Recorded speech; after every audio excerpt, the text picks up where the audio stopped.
I'll explain later. Okay, well, there's a Good morning, everyone. It's 6 a.m. on the 27th of January. And we are in somewhat cold weather where I am. 34 degrees, feels like 23, but Jeff is freezing this morning, he says. Please put in the chat where you're watching from. I thought there was global warming. Yeah, we need some of that right now. So thank God I don't have any animals outside, but Jeff has to worry about that. Yeah. I think there was at least 2 babies born either last night or the night before, or maybe 3.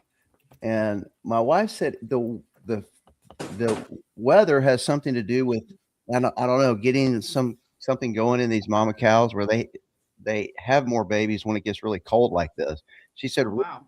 Which I haven't done, but I should know that, why that happens. So put hashtag KMT in the chat for a chance to win what today, Alia? Kiltz's Keto is Carnivore book. All right. Yeah. And if you have any questions, put them in the chat as well. For Jeff, Dr. Kiltz, for Do we have Alia. Dr. Kiltz YouTube? Yeah, we do. Yes. And we created a Kiltz Mighty Tribe YouTube also. Yeah. Love it. Love it. Love it. Love it. And we're gonna create a top secret members only group, by the way. Oh, wait a minute. Oh. That's called Kiltz Mighty Tribe and YouTube KMT and Dr. Kiltz. So you mean everyone's welcome? Yes. Jeff. Good to see you, Dr. Kiltz. Always good to see you. Great day in paradise. It's not been paradise the last few days. Oh, it's all God's work. Oh, I know. And boy, Mother Nature is powerful. Stay in the cave. And I was just, Brother Ray, I was just about to, are you here? Let's see, brother, I lost Brother Ray. Let me see if I got him. I'll get him back. Another beautiful day in paradise. What are we talking about? The weather. Yeah. Good morning, Ray. We're live. I'm going to put you on here. Hold on, Ray. You're good. Sarasota can be that cold, I guess. What's the temperature there, Dr. Kiltz? I have no idea, but I did get out to the hot tub. I mean, it's maybe in the 40s, 50s. You know, you go from the hot tub to the cold pool to the cold air. It's 34 in Deltona. Let's see, what does it say here? I'll look at my my weather barometer. 40 degrees. It feels like 27. It says it didn't feel that. It felt good, and again, it says hibernate. Just slow it down, right? You know, it's the animals. Generally, they're doing okay out there, aren't they, Jeff? You know, how do you really know, right? I mean, I know that the thing with cattle is it's not the cold weather that hurts them. It's these swings where it goes, you know, it changes temperature 50 degrees, you know, it goes from 80 to 12, you know, and then back up to 80. That's what really hurts them. Well, so what do they do in the weather like this if you weren't around? So they would get down in, you know, the low spots, get away from the wind. You know, the babies they'd all get together in one big bunch, you know, like we would do if we were out there doing that as a bunch of us. So a lot of the same things that a human would do, right? I want to just quickly say thanks to Susie Marsh for her donation, her super sticker. Thank you. Yeah. And we're sharing. What are we sharing today, Jeff?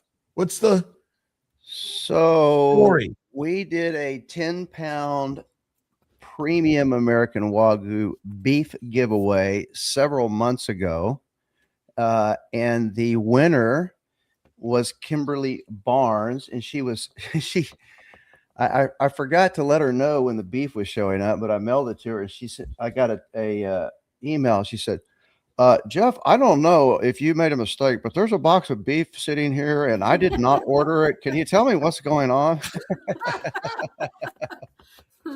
Yeah. So she sent an email yesterday and said she planned on being on this. She's very grateful for the Kiltz Mighty tribe. Very grateful for the beef. She loved the American Wagyu beef, and she's sorry that she couldn't make the call this morning.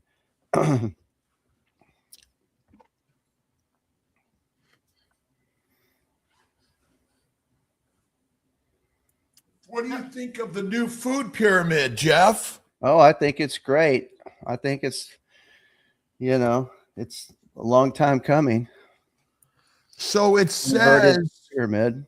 It says animal products, meat, cheese, butter, milk, is included in a healthy diet. Would you agree? Oh, of course, I am a little biased, right? So, totally agree. We've, the cattle have been under attack for years. It's they're gonna stop the world from spinning. But I think people are realizing that. And just yesterday, I was looking at these animals, like they're not really very smart. But what animal can actually live out in the pasture year round for 15 years? Like some cows live to 20 and have a baby every year.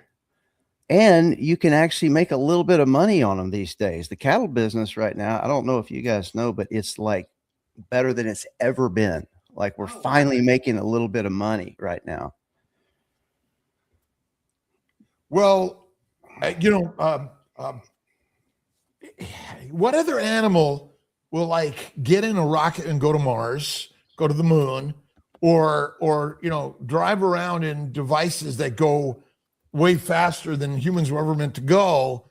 I don't know. I somehow think the cows are far smarter than we are.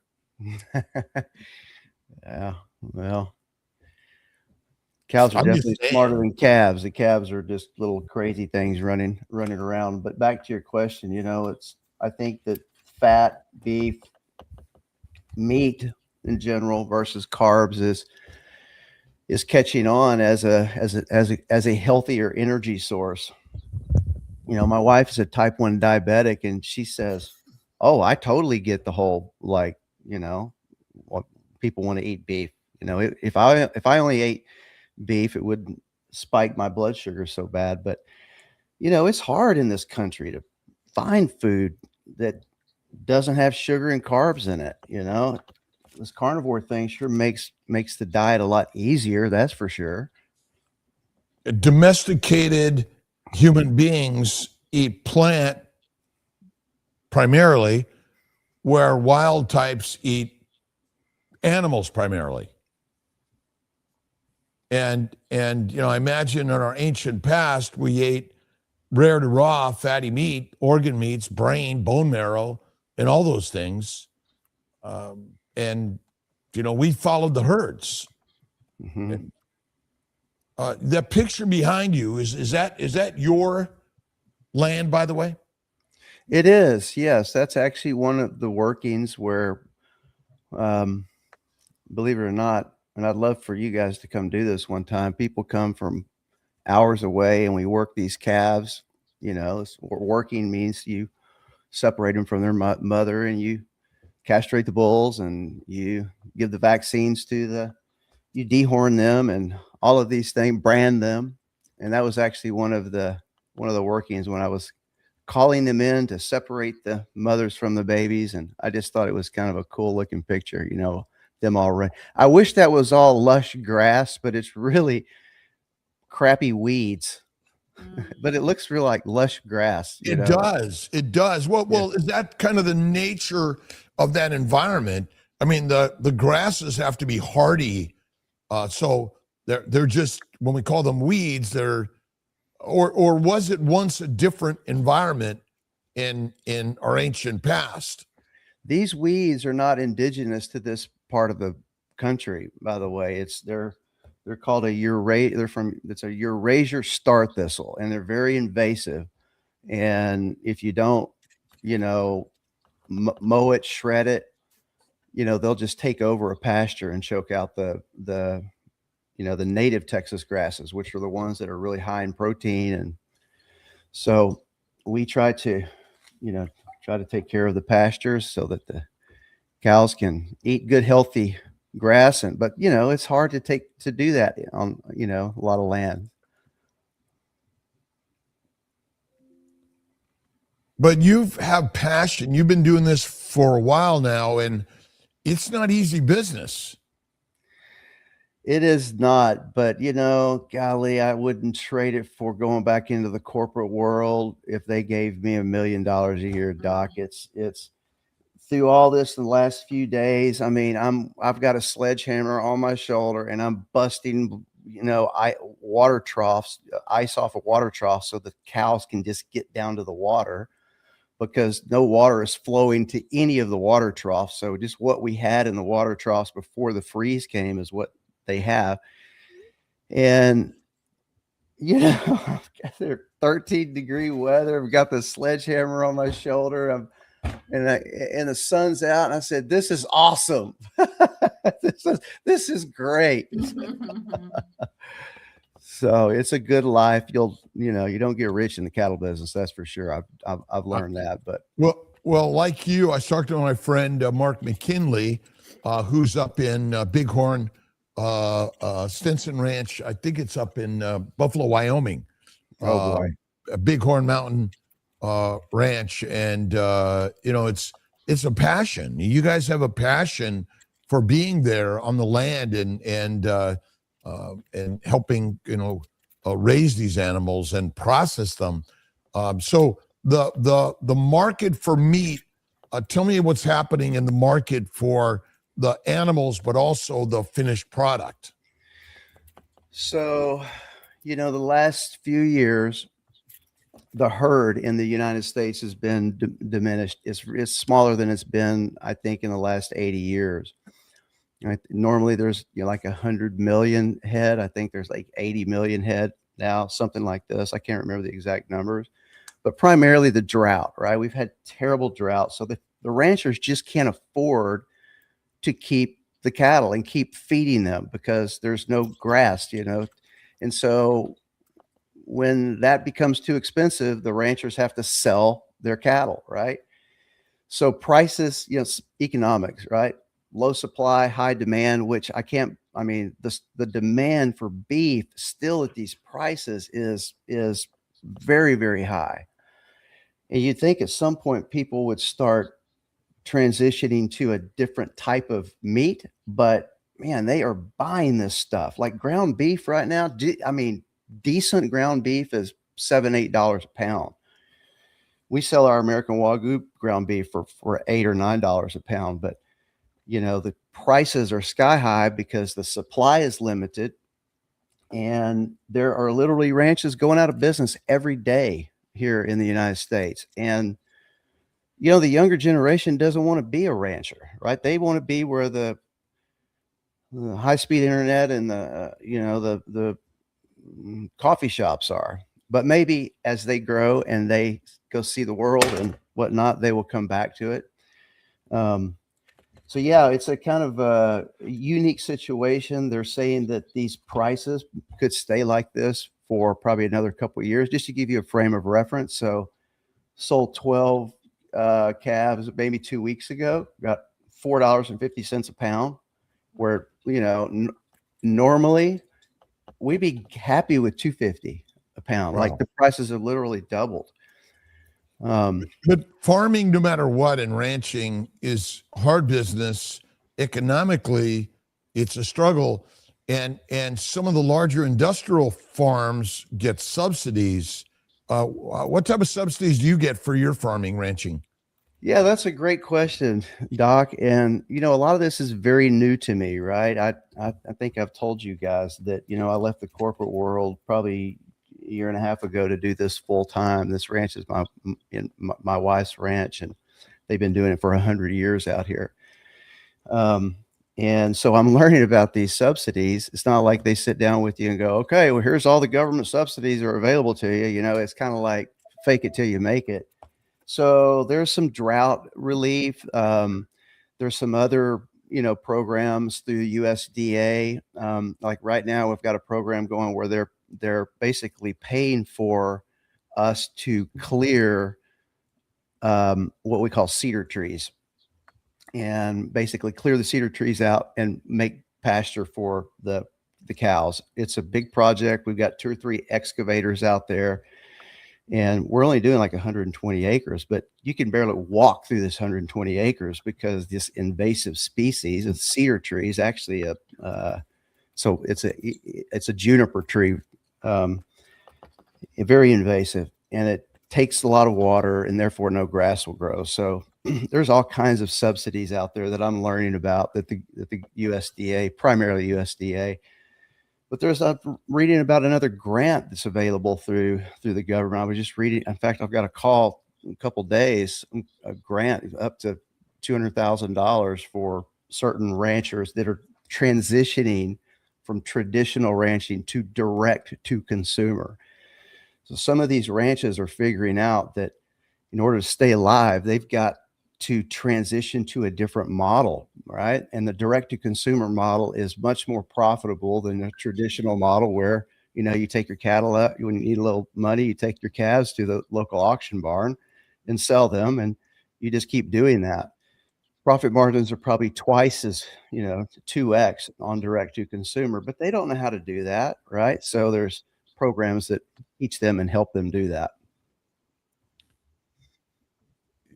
Eating meat is something that we have found in the carnivore space is like one of the healthiest things we can do. And somehow, I'm just curious about, the community that you're serving. Obviously meat is for everyone, and it may be just eating more meat is what we all need to do, and not so worried about, eating some plants.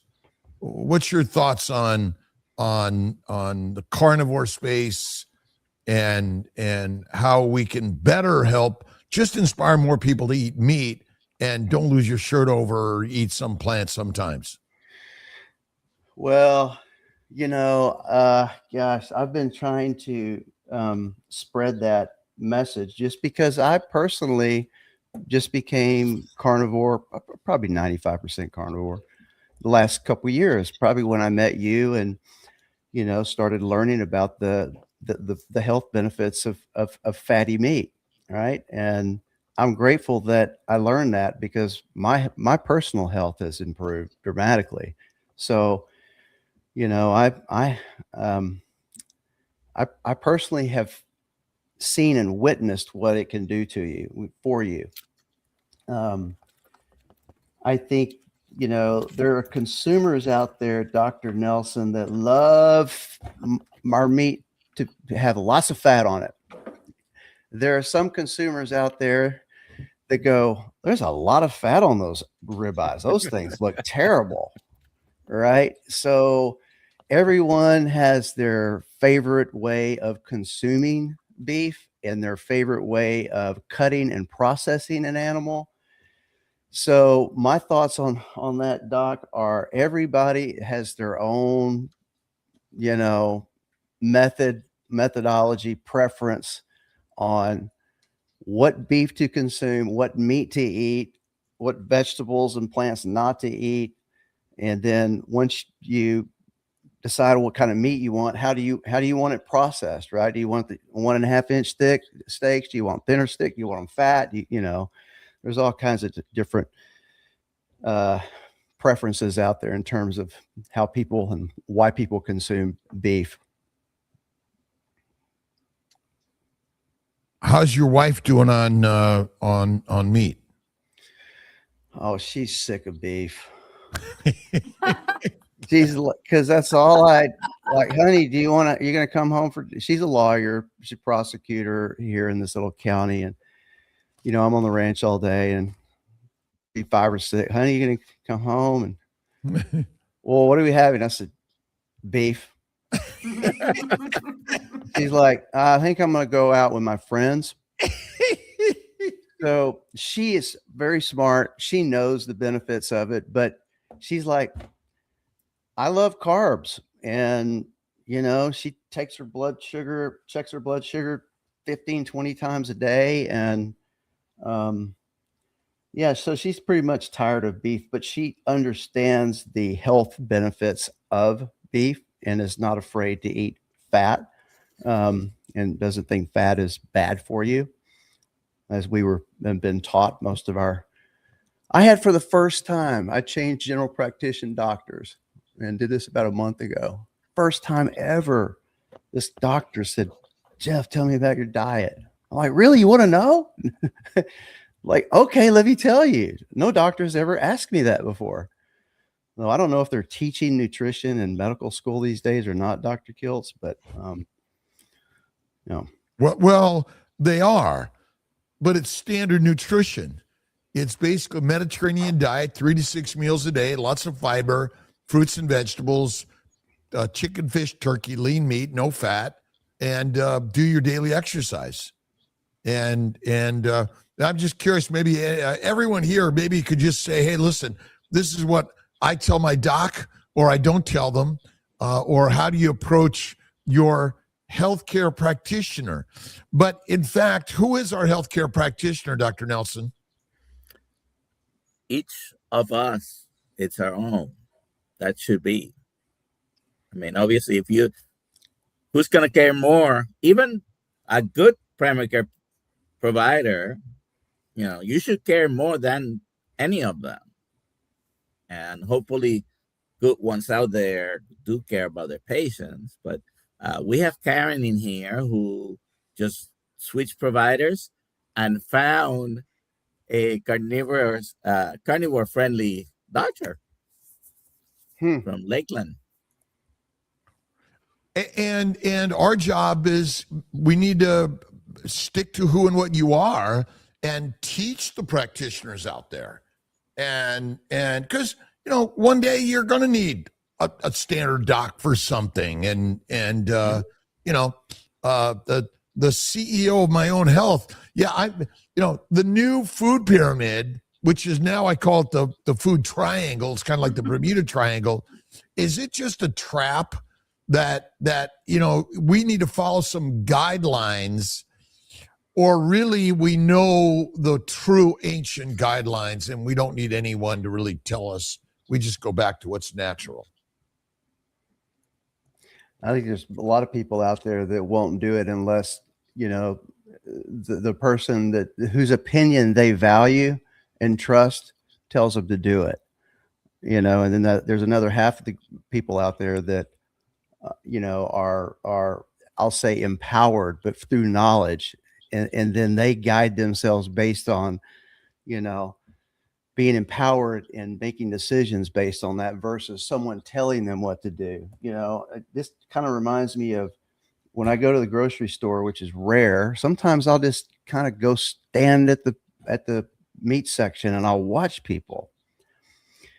And it's the oddest thing, the look on they're reading, they're looking, and it's just total confusion. Like, and sometimes I'll even ask them, like, how do you make your decision when you're buying beef? And they'll say, well, the label, some of them are like how it looks, there's just no real, I guess, recipe or instruction booklet that teaches people to be empowered through knowledge of when they're making a beef selection. All right. And that's one of our missions as an organization is to empower people and educate people about the benefits, not only health benefits, but, there's so many other benefits of it. It could be, just they may want to support a rancher. It could be something around, convenience. It could be something around quality. Health is only one of the things that, I think a good quality beef product provides to individuals. What were you holding up there, Dr. Kiltz? Oh, so, ultimately, that's what we're all about at Kiltz Mighty Tribe and Kiltz Health, and our Kiltz's keto carnivore concepts, and is really sharing these ideas and sharing. I've done some stuff with Jeff, and the people who are producing our food, because last I look, we're not producing it; someone else is, and but hopefully, we're learning much more, and we have a new edition of Kiltz Keto is carnivore. The new cover's coming out too, so we're kind of excited and to share kind of all of our new ways. It's a lot of fun. We're having fun in all this, aren't we? Yeah. Yes. And we have a bunch of questions for Jeff. We do. All right, Michael Pregler. Do you grain finish, and how long does that transition take? We do both, but we'll grass finish and grain finish. But truth is, 95% of our customers want grain finished, and we use only non-GMO. And believe me, it is hard to find that these days. I have learned 90% of all corn that's consumed in this country is GMO, whether it's consumed by us or the cattle. And to find a non-GMO grain is it's expensive too. So our cattle are American Wagyu. It's a premium species, combination of Angus and a Wagyu, and we pasture raise them. And the last 120 days, we feed them out on this non-GMO grain, and the non-GMO grain provides really a lot of the things that the cow needs to produce highly marbled, very nutritious, high nutrient, tasty beef compared to the grass-fed and grass-finished. And then we slaughter them at about 24 months of age. So when they reach about 1,500 pounds, we've had taste tests around here, and we'll put a grass-fed, grass-finished, cook it the same way as our grain-finished, and 9 out of 10 times people always pick the grain-finished product. Yeah, I love the marbled and grain finished personally, and essentially you're doing it. You're not putting them in a feedlot to do that, are you? Well, I mean, I have 75 calves running around out here right now that I feed, and I mean, you could call it a feedlot because it's a big pasture with long troughs, and Right. And they have they're right. They have more they're freedom. not enclosed in a. Yeah, so feedlot, guys, that's such a broad term, and I know a lot of people just think feedlot bad, right? Feedlot bad. Not true. There's some that are bad, and that's one of the ways this country has to produce beef in order to feed as many people as we do, right? But don't think that every feedlot is bad. There's all sorts of feedlots. That's just a term for where you feed animals and prepare them for slaughter. Some of them are, like you said, Dr. Nelson, very crammed in there, and they're fed all GMO, and they do it for speed, right? Trying to feed all these people. And I think the USDA's done a pretty decent job of regulating the beef industry, and for the most part, feeding a lot of people in a fairly safe way, right? I don't have anything against grocery store beef or feedlots, because we're doing what we need to as a country to feed a lot of people. If all the beef was grass-fed and grass-finished, we'd have half the country. We'd need half the country to feed all of these animals. It literally would be impossible. You have another question? How did you get started raising cattle? It's my in-laws. My in-laws have had this ranch since 1907, and they've been, in the sheep business. Actually, it was cotton in the 30s, then sheep in the 40s, 50s, and then they transitioned to cattle, and they call it the Dust Bowl. And so they've been ranching for, 100 years out here. So, it was a way for me to use the money I made in corporate America. I was in IT sales for 30 years, working for Accenture and IBM, Oracle. And this was a way out. While I was in corporate America, upgraded the infrastructure, basically built some new fences and upgraded the barn because everything's really old around here. You invested in your retirement, which is ultimately keep producing and creating. That's it. Yes. And it gives me something to do. And, I love seeing the whole reproduction cycle of these animals. And, I feel like I'm doing something positive for people, and Do you raise anything else other than cattle? No, sir.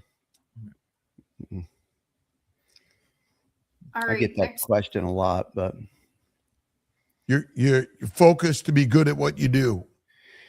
yes, and that's our mission really, is we want to produce the highest quality, most nutritious beef that our consumers, can procure in an easy way, right? It's fairly easy these days to find a rancher and buy your beef direct from the rancher, but it's a unique new thing for most people.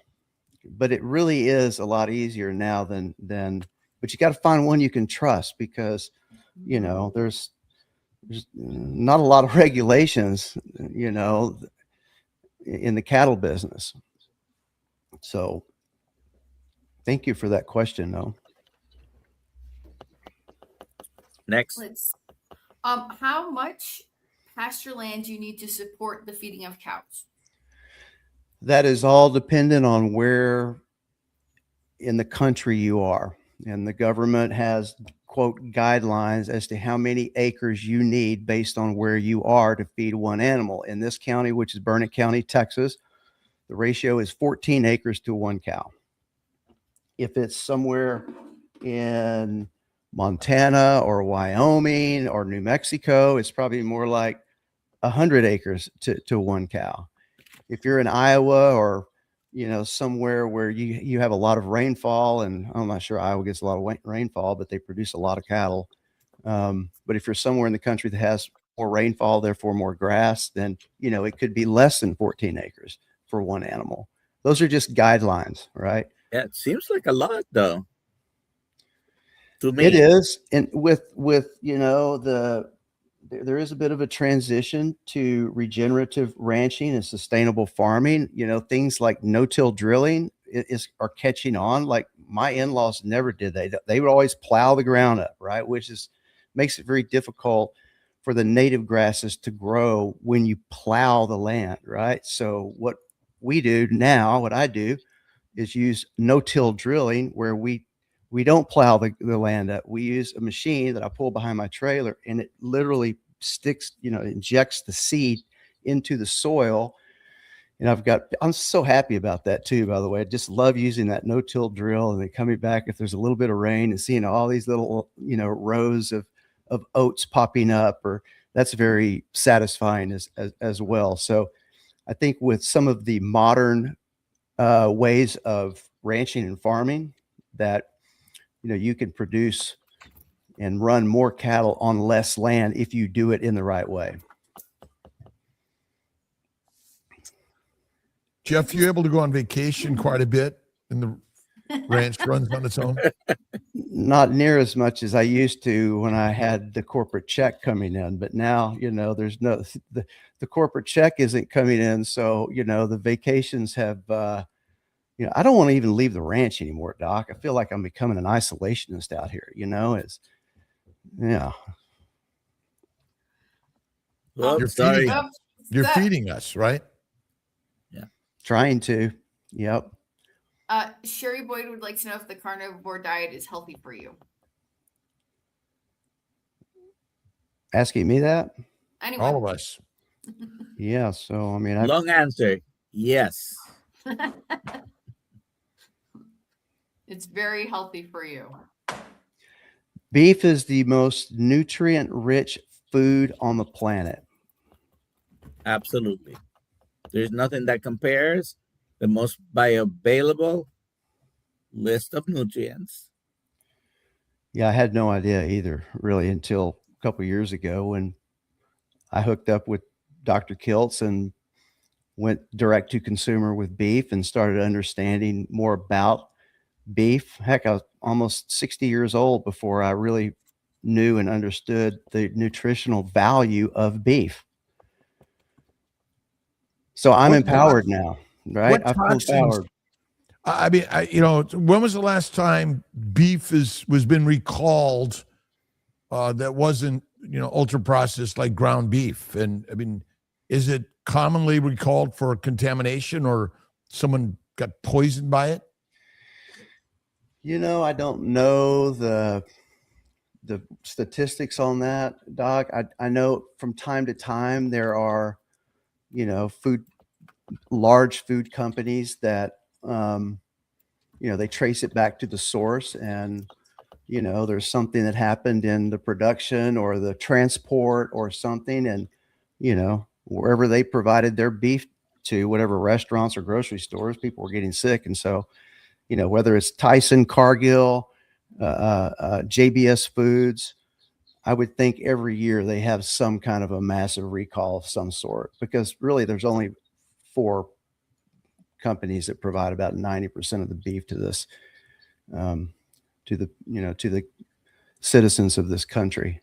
Only about 10% of beef is sold directly from the rancher. And that number is going up slowly, but per AI, it's all vegetables that get recalled. In some dairies, not frequently. It doesn't list beef anywhere. Well, and milk products are highly at risk of contamination versus, again, beef. It's just, I mean, the animals that are sick. I mean, how many sick animals do you have? I mean, it's probably not common, is it? no, I'd say I have about 100 mama cows, registered Angus cows, and every year a couple of them, either get sick or, unfortunately, in this business, you see death, right? I mean, it's just part of it.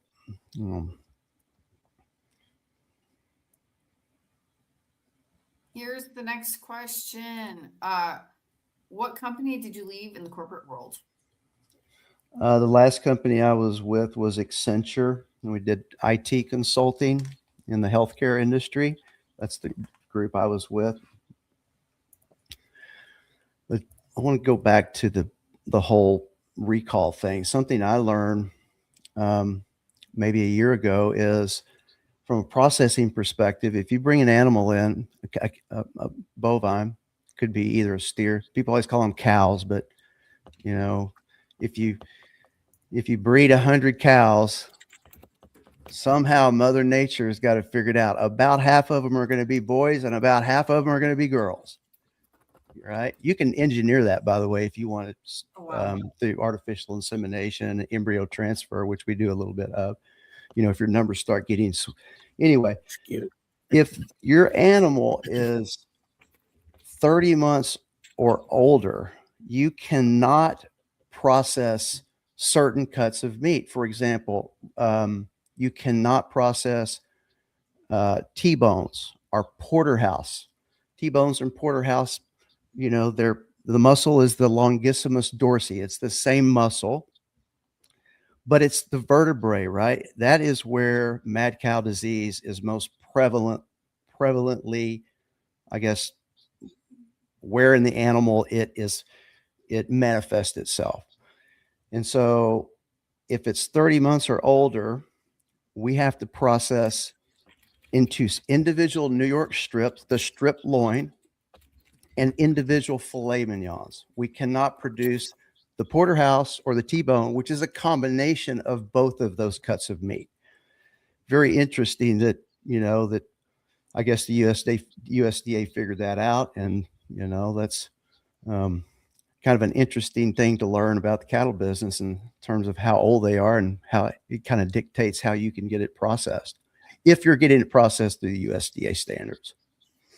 But you're trying to process about 24 months, you said, right? Right at 24 months of age. And who processes your animals? A local, independent processor called M&M Butcher Block. We process probably on average, 3 animals a month and sell those animals direct to consumer.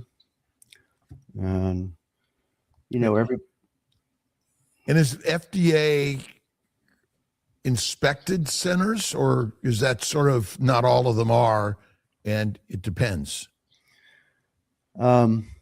Great question. Every processor is different. Some of them are only state inspected, where you can only ship it within the state. Some of them are USDA inspected, which means you can ship it all over the country, not out of the country, but all over the country. And then some of them are, private, where, there's no inspection at all. If they're just consuming it for themselves. And every processor, has some mixture of that, of those certifications. Okay. Next question, Alia. Yeah.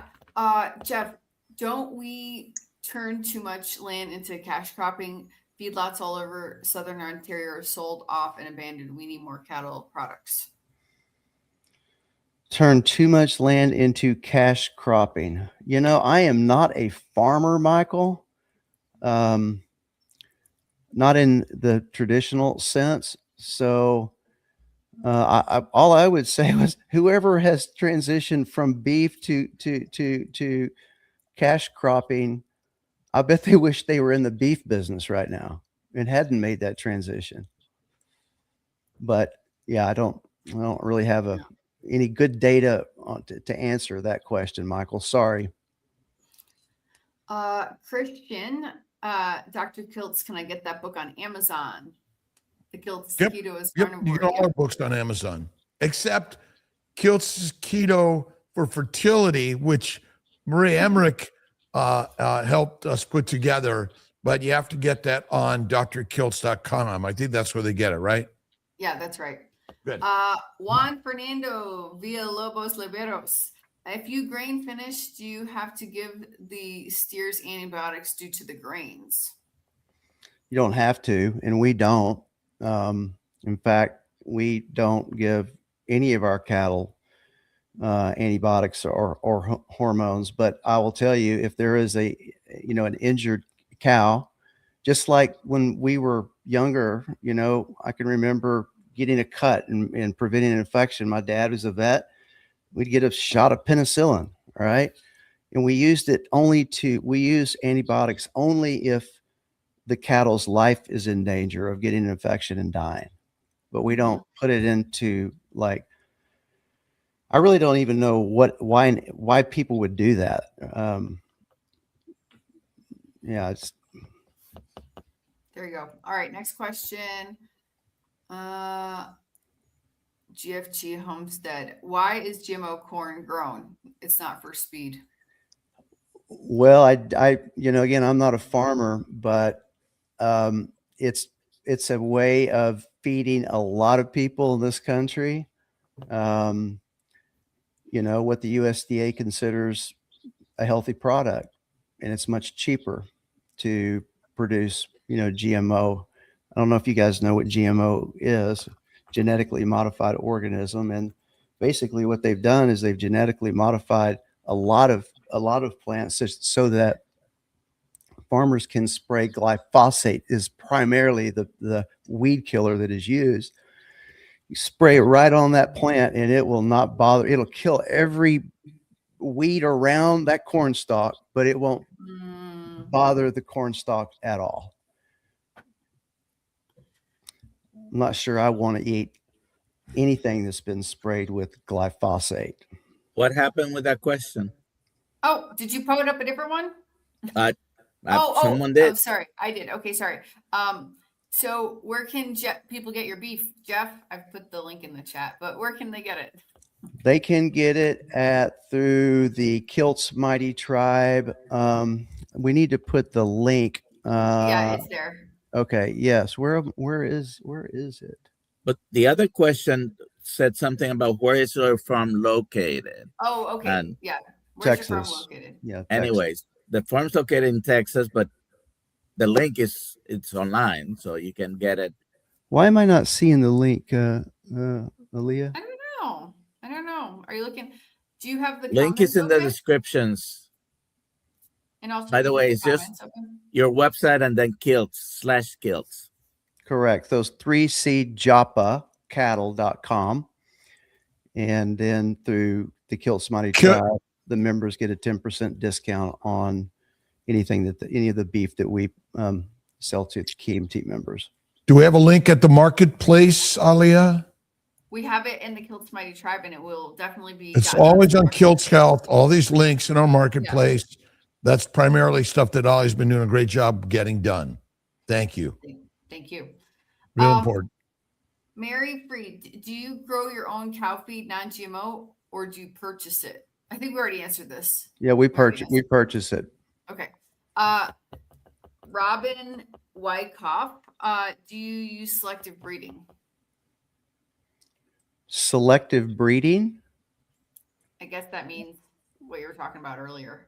How you can choose the gender of the animal. So we occasionally do artificial insemination, and occasionally we do embryo transfer. If we have our herd that is, if we're producing too many bulls versus too many cows, then we have the ability through those two methods to control that. And we do that, I'd say, probably every 3 years or so. All right. I have a question. Is beef cattle responsible for the majority of food-related environmental harm? Not at all. In fact, they improve the environment. When a cow's hoof goes down into the ground like this, it allows those plants to grow deeper, the roots, and therefore they become more hardy and higher in protein content, and a little bit of carbon sequestration goes along with that as well. When I go out into the pasture and there's a bunch of cow patties laying in the pasture, I commonly will pull a cow patty over, and underneath that cow patty is the most brilliant green, lush, high protein content grass. So I totally don't believe that. How do I do put something in chat? Is it just studio chat? Yeah, there it is. Okay. Comments, and then post the comment. There's the Kiltz link. Just our website /Kiltz. Great. I'll pull up the next question. Jeff, is your entire family carnivore? No, they've tried. So it's just the wife and I. She's type 1 diabetic. Then we have 3 children. They're 22 to 27. The daughter has tried carnivore, and because she's probably the most health nutritious kind of minded person, but she said, Dad, I can't just eat beef all the time. I got to have some chicken, which is okay. That's fine. But it's still carnivore. It's still carnivore. Yeah. Do you do mob grazing? Never heard of the term. What does that mean? There you go. Okay. Gloria, I am. Okay. What's the best way to find a good local direct-to-consumer rancher? Love that question. How should we qualify them? Please? Yeah, Gloria, thanks for asking that. I just filmed some content yesterday, and the whole theme of it is why you should develop a relationship with a rancher you can trust. And we go into the benefits of that, right? And unless you're buying direct from a rancher, you have no idea what that animal ate, how that animal was treated, what the nutrient value is, what the species is, the DNA of that animal. Basically, you're guessing when you go buy beef at the grocery store. So I would just do a Google search, right?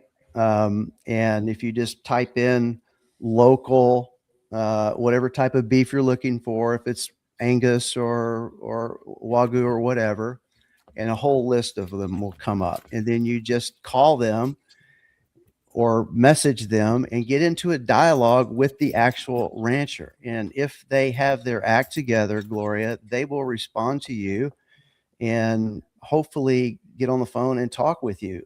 And then you begin to vet the rancher based on what your needs are and what the location is. And if you don't find someone that you do trust, call me and I will make sure you get highly nutritious beef if you're in the United States.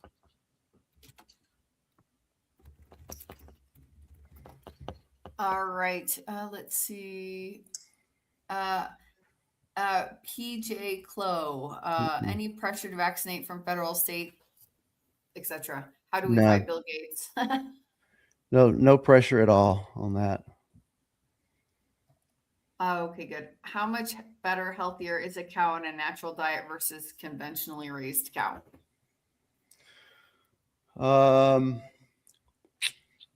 Ali, how do you really judge that? I think it would be just like us humans, right? The more processed food we eat, the more unhealthy we're going to be.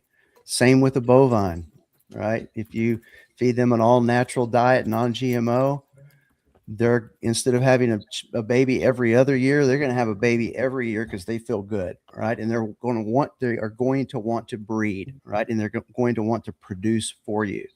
So really there's so many similarities in bovine as to humans. You know, they cycle every 30 days. They're on a 9-month gestation. You feed them right, you treat them right, they will feel better and they will produce better for you. And the meat will be more tasty and more nutritious. So it's really no different.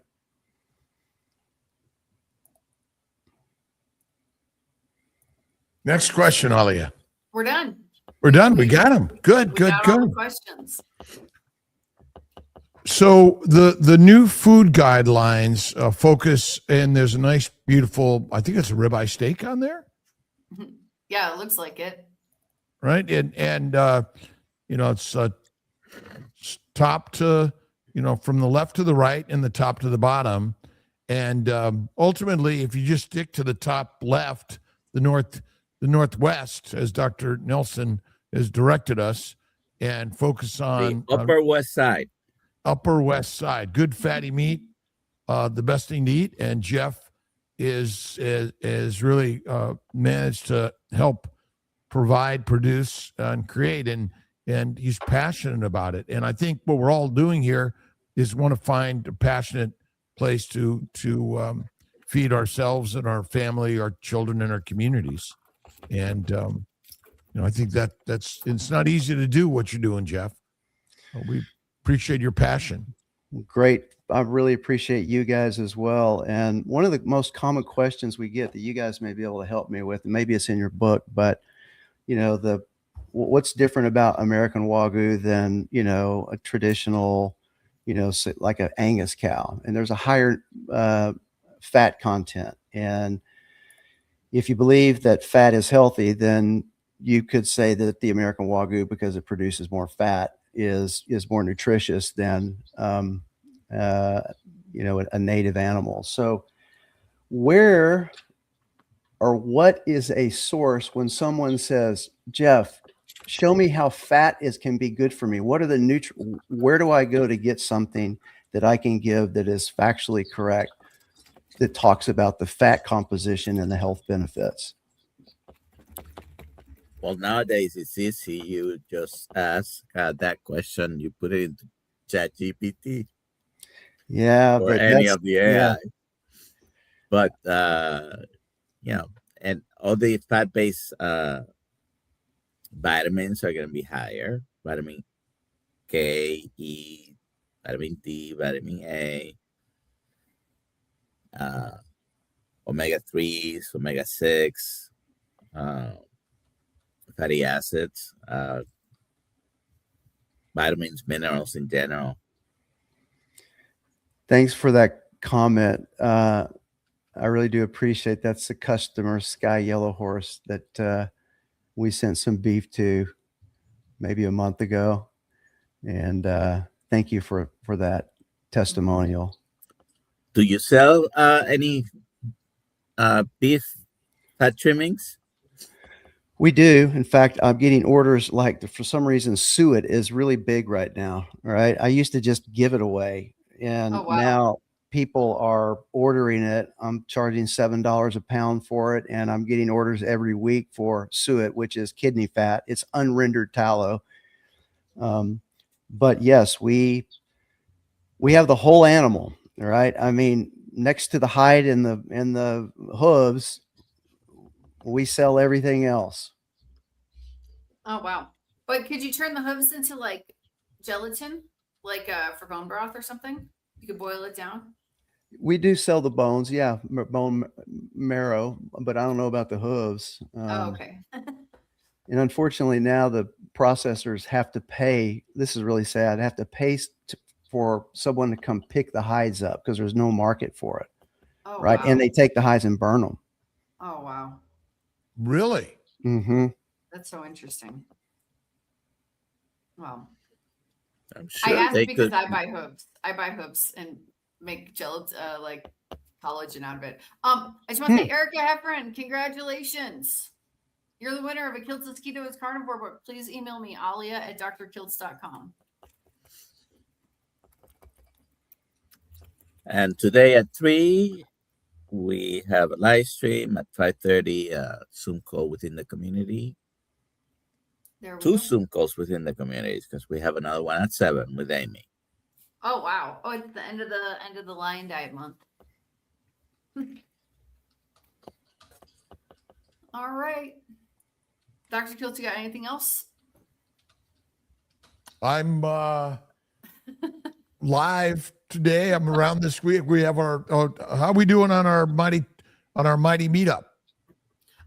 So we have about 100 people coming right now. About 70 people are showing up at your house, and then the next day, in total, about 100 people. All right. So we have another 50 more. All right. At Tampa. Yeah. Let's sell it out. Let's get more and more people. Healing Humanity, our brothers and sisters, going to be there sharing ideas, even if you're not carnivore, but you're curious about it. We got some really great people going to be there.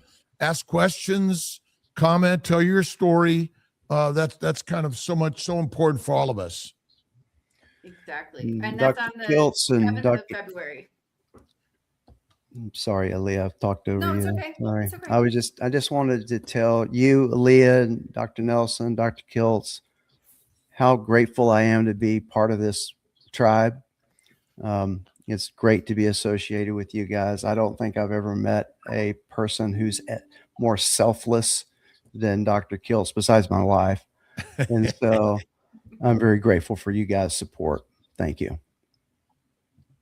Well, and again, appreciate you and look forward to just continuing the conversation and the community for all of us. And simplicity. It's what this really is about. There's such simplicity in the process. It does kind of take the whole thing about going out to dinner, it kind of just puts the brakes on that, right? I mean, yeah, because I don't like beef anywhere in a restaurant anymore, right? Because they don't make it as good as we do. So. But we're certainly all sharing some great stuff. So, all right, we'll see you later today. Thanks, everyone. Bye. Have a great day. Bye.